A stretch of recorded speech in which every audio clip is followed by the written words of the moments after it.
become a freelancer but you've got no experience and no idea where to start? In this video, I'll be sharing step by step exactly how you can get started freelancing and land your first client.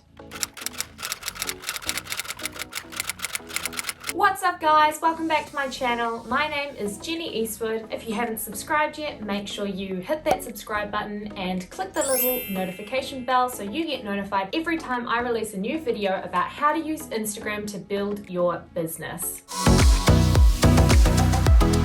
Okay, so the first thing you want to do before you start your freelance career is you need to get really clear on what it is that you want to offer. What kinds of skills do you have that you could potentially monetize? Is there a demand for that skill? What kinds of clients will you attract and who do you really want to work with? If you have no prior skills at all that you feel you can monetize, what is something that you could realistically learn to a high enough standard that people are prepared to pay you for it? These days, there are so many different things you could do as a freelancer. For example, I became a copywriter. I am now a social media manager. You could also become a web developer or a graphic designer or a virtual assistant or a translator or a videographer. When I was deciding what to do, I chose copywriting because I have always been good at writing and I always wanted to become a professional writer. So it made the most sense that I would go after a writing career that I knew was growing, expanding, and there was a high demand for. Before we carry on, if you're excited to kick off your freelance career in 2021, make sure you hit that like button right now and let me know in the comment section below. Step 2 is to do your research. Even if this is something that you've got some baseline skills in, make sure you really polish them. Become obsessed with being the best in the industry. When I decided I wanted to become a copywriter, I researched the best books on copywriting in the industry on Goodreads. I picked out the ones that were consistently being mentioned as some of the best in the biz, and I made it my mission to get through all of them. Another great option is Blinkist, where they create summaries of books, so it's like you can read the entire book, listen to it in like 18 minutes. That's a really good option as well. And doing online courses is really great too. You don't have to go back to university or pay thousands of dollars to do it. There's heaps of amazing free information out there nowadays. You could use Skillshare or Udemy or YouTube. Whatever direction you're going in, there will be a person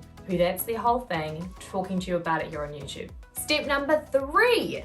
Find a mentor. If you can find somebody who is doing the thing that you want to do, then that will really help you get clear on what steps you need to take. For example, I had a friend who was a digital marketer and ran his own online businesses. He wasn't a copywriter as such, but he knew how to help me put myself out there and hone my copywriting skills. He gave me experience figuring out what it was like to work with a client, meet deadlines, work within a budget and a time frame, those sorts of things. So if you're able to find a person who can kind of hold your hand on this process, it will help speed up the process to becoming a professional full-time freelancer. Tip number 4 is to start today. We are our own worst enemy and let procrastination and analysis paralysis totally stand in the way of us achieving what we want to do. I know it's so easy to constantly overthink things and put it off, but the best thing you can do to become a professional freelancer is start doing the thing that you want to do now. So if you want to become a blog writer, start writing blogs, test it out, get better, practice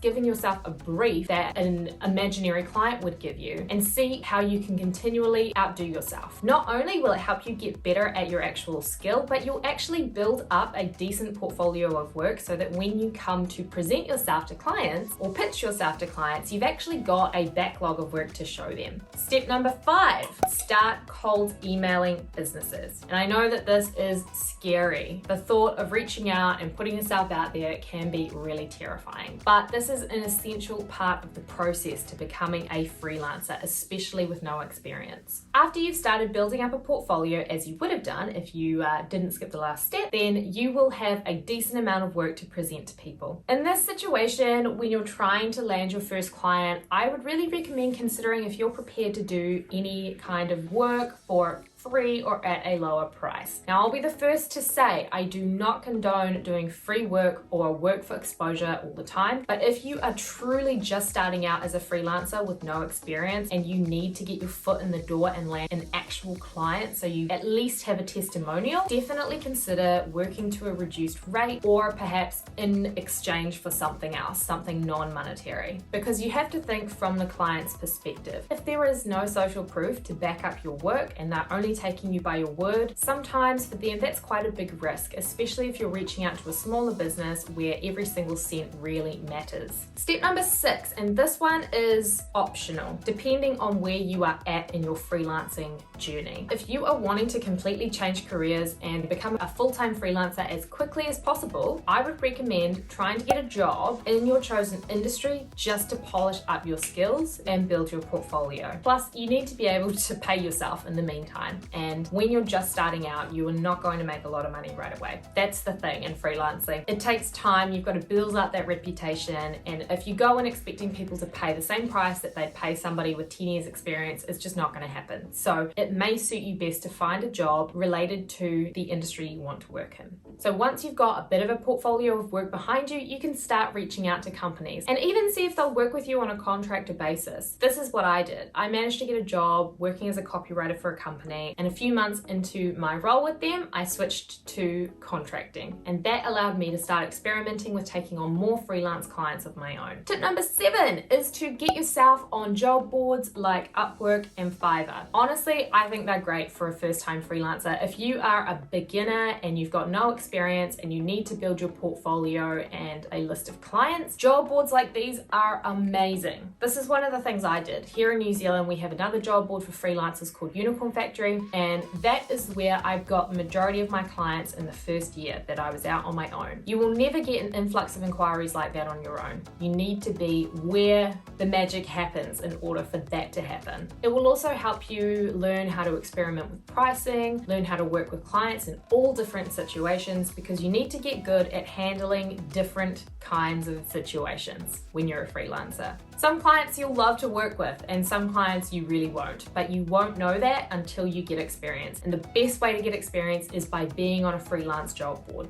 And the final thing I want to touch on is marketing yourself. I marketed myself solely on Instagram. That is the platform that I use to put myself out there, and I was really successful. Most of my leads today come from Instagram. If you want to learn how to do the same, I have a free download in the description box below called 0 to 1,000 Followers. It teaches you how to build your brand, how to create a content strategy, and how to growth hack your follower account so you can get your content in front of more eyeballs and potential leads. If you want your copy of that, make sure you hit the link below and let me know what you think. Thanks for watching, everyone. If you enjoyed this video, be sure to like, comment, subscribe, and let me know what your key takeaway was below. Good luck, freelancing is awesome, and congratulations on deciding you want to be your own boss. You won't regret it, and I tell you what, you'll never be able to go back to being employed ever again. I'll see you in the next video.